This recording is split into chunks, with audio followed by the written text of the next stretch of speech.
صف میں بچوں کو صف کے کنارے پر بھیجنا ضروری ہے. بہتر تو یہ ہے کہ بچوں کی صف الگ ہو. نبی علیہ السلام سب سے آگے مردوں کی صف، اس کے پیچھے بچوں کی صف، اور آخر میں عورتوں کی صف بناتے تھے.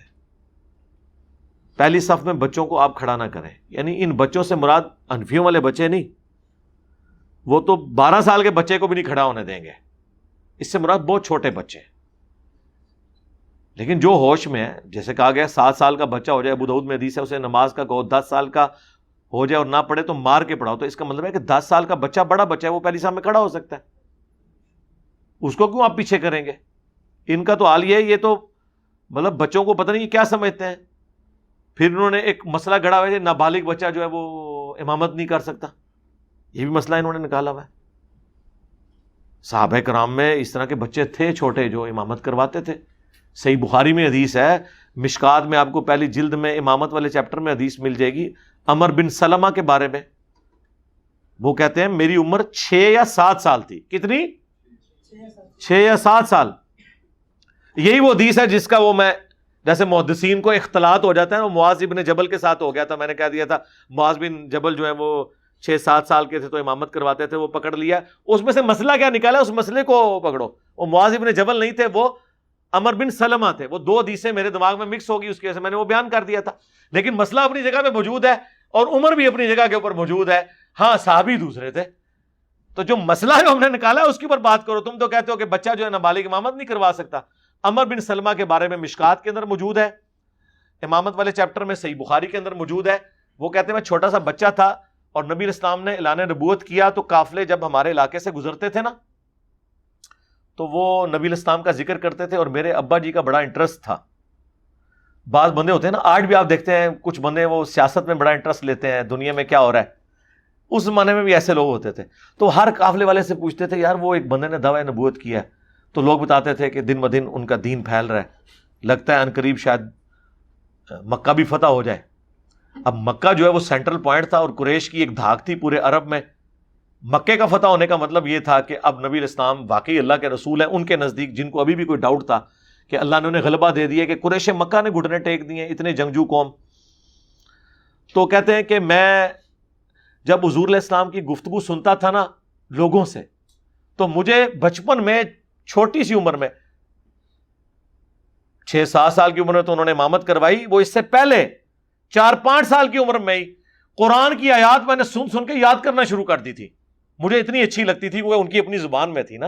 آپ کے چھوٹے بچوں نے نہیں گانے یاد کیے ہوئے ہیں، انگریزی کی پوئمز نہیں یاد کی ہوئی چھوٹے چھوٹے بچوں نے، اچھی لگتی ہیں تو وہ پوئمز ہی تھی نا ان کے نزدیک، تو ان کی زبان میں تھی.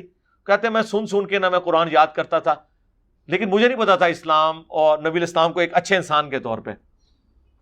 تو میرے ابا جی جب یہ سنتے تھے تو وہ اکثر کہتے تھے اچھا اگر مکہ فتح ہو گیا نا تو پھر ہم ایمان لے آئیں گے. واقعی پھر اللہ نے زندگی رکھی ہوئی تھی ان کی، مر جاتے پہلے تو کفر کی حالت میں مر جاتے. وہ فتح مکہ ہوئی تو کہتے ہیں کہ میرے قبیلے نے تو یعنی ابھی تیاری بھی مکمل نہیں کی، میرے ابا جی ہے نا فوراً پہنچے، جا کے انہوں نے قبیلے سے بھی پہلے اسلام قبول کر لیا. ٹھیک ہے. اور کہتے ہیں وہ جب واپس آئے تو انہوں نے آ کے سارے قبیلے والوں کا میں نے اسلام قبول کر لیا ہے، تم بھی کر لو، اللہ نے فتح دے دی ہے، اس شخص کے پیچھے اللہ ہے. اور مجھے نبی علیہ السلام نے وصیت کی ہے کہ 5 ٹائم نماز پڑھنی ہے، اور جب نماز کا ٹائم ہو تو اذان دینی ہے. تم میں سے ایک جماعت کرائے جو تم میں سب سے زیادہ قرآن جانتا ہے. لہٰذا اب ہم یہاں پہ 5 وقت نماز کا شیڈیول شروع کریں گے. ٹھیک ہے. سارا اب عرب کے بدو لوگ جنہوں نے کبھی سجدہ بھی نہیں کیا ہوا، ان کے لیے تو ایک ایکٹیویٹی تھی نا.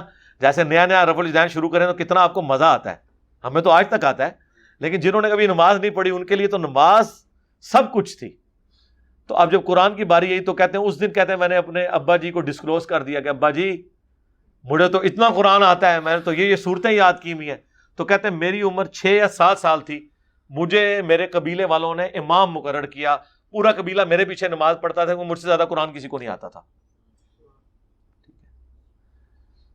تو وہ کہتے ہیں کہ لیکن غریب تھے ہم. کہتے ہیں میرے پاس ایک ہی چادر تھی، جب میں سجدے میں جاتا تھا تو بے پردگی ہو جاتی تھی. پھر سارے قبیلے والوں نے پیسے جمع کر کے میرے لیے ایک چادر خریدی، کیونکہ وہاں سے عورتوں کا ایک قافلہ گزر رہا تھا. اس نے کہا کہ اپنے اس امام کی جو ہے وہ شرمگاہ کی تو حفاظت کرو، اس کو کوئی چادر تو پوری لے کے دو. تو سارے لوگوں نے تھوڑے تھوڑے پیسے جوڑ کے ایک چادر لے کے دی، اور مجھے اس چادر کی اتنی خوشی کہ اس کے بعد مجھے کسی چیز میں اتنی خوشی نہیں محسوس ہوئی. اس وقت تو لوگوں نے سوچا ہی نہیں تھا کہ عنقریب رومنز اور پرشین کے خزانے ان عرب کے بدوؤں کے پاس آئیں گے.